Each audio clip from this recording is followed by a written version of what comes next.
अंतरिक्ष, यह शब्द ही कल्पनाओं का द्वार खोल देता है। यह वह विशाल असीम विस्तार है जो हमारी पृथ्वी को घेरे हुए है और जिसमें अनगिनत तारे, ग्रह, आकाश गंगाएं और रहस्य समाहित हैं। यह एक ऐसा क्षेत्र है जो अपनी विशालता और अज्ञात होने के कारण सदियों से मानव जाति को मोहित करता रहा है। प्रारंभिक काल से ही मनुष्य आकाश की ओर टकटकी लगाकर तारों के रहस्यों को जानने का प्रयास करता रहा है। प्राचीन भारतीय ज्योतिषियों ने नक्षत्रों का अध्ययन किया और आकाश गंगा का वर्णन किया। यूनानियों ने खगोलीय पिंडों की गति का अध्ययन किया और उन्हें नाम दिए। आधुनिक युग में विज्ञान के विकास के साथ अंतरिक्ष अन्वेषण एक नए युग में प्रवेश कर गया है। दूरबीनों के आविष्कार ने हमें ब्रह्मांड के दूरस्थ कोनों को देखने में सक्षम बनाया है। कृत्रिम उपग्रहों और अंतरिक्ष यानों ने हमें अंतरिक्ष के निकट जाकर सीधे अध्ययन करने का अवसर प्रदान किया है। अंतरिक्ष अन्वेषण के इतिहास में कई महत्वपूर्ण मील के पत्थर हैं। 1957 में सोवियत संघ द्वारा स्पुतनिक आई के प्रक्षेपण ने अंतरिक्ष युग की शुरुआत की। 1961 में यूरी गगारिन अंतरिक्ष में जाने वाले पहले व्यक्ति बने।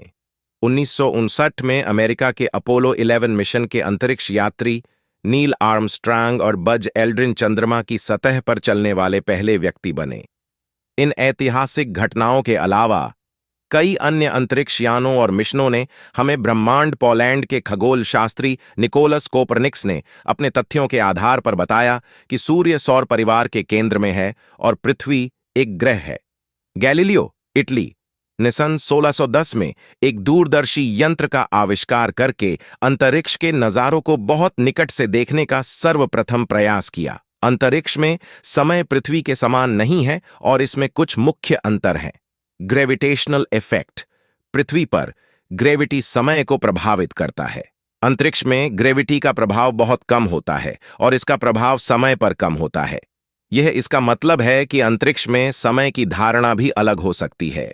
अंतरिक्ष स्पेस असीम 3 आयामी विस्तार है जिसमें वस्तुएं और घटनाएं होती है और उनकी सापेक्ष स्थिति और दिशा होती है।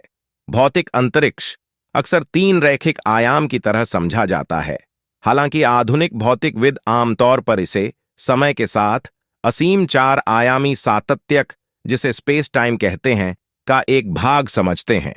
गणित में अंतरिक्ष को विभिन्न आधारभूत संरचनाओं और आयामों की विभिन्न संख्या के साथ समझा जाता है। भौतिक ब्रह्मांड को समझने के लिए अंतरिक्ष की अवधारणा को बहुत महत्वपूर्ण माना जाता है। हालांकि दार्शनिकों के मध्य इस तथ्य को लेकर असहमति जारी है कि यह स्वयं एक इकाई है या इकाइयों के मध्य एक संबंध है या वैचारिक ढांचे का एक हिस्सा है।